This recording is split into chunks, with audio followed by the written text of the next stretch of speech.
There are ways in HTML to create tables. There is one tag that you can use if you want a table in your web page.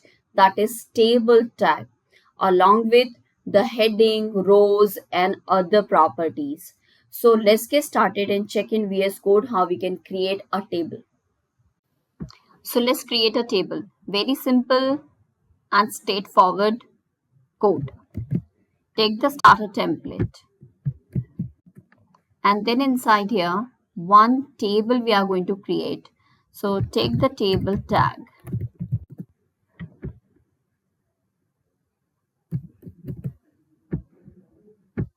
This place. Okay, so this is table tag.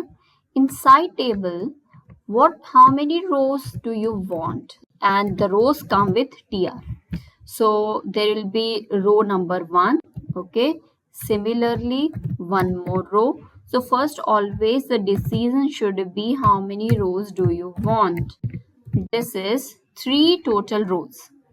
The first row is going to carry the heading.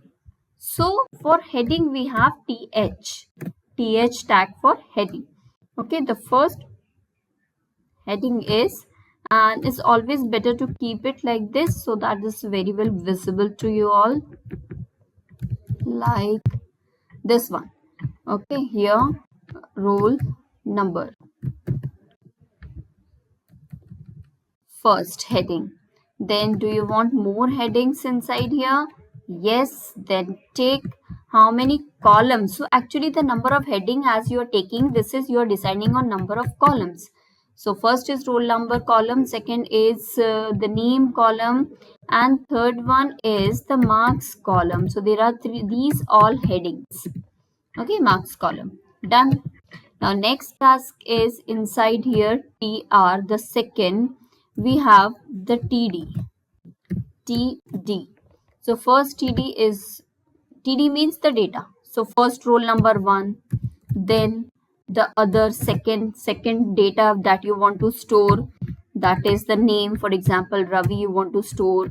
Now what are the marks of this student? Store the marks 789 are the marks of first. So this is heading and the data that is in one row. Do you want more rows? For example, we have already taken.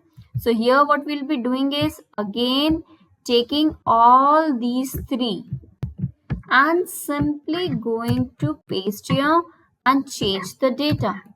This is roll number 2 and the name is nothing but Sumit, and the marks that Sumit has got are 60, like this. Control S, and if you're going to see, this is what going to show you the web page. Let's check.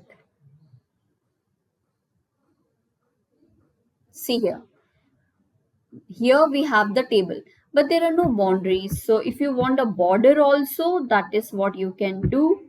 Let's go to this one, and to the tag table you can decide some border.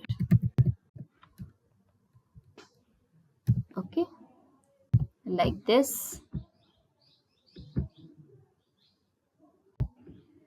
That will be in double quotes 1 pixel, 2 pixel, suppose 2 pixels we want it, that is 2 pixels border and solid blue. Okay, Control S and check back. So here we got. Okay, this is what nothing but the border we have got. And this one thing, yeah, okay, Control S. So this is done. This way you can have as many number of tables you want in your web page. Thank you.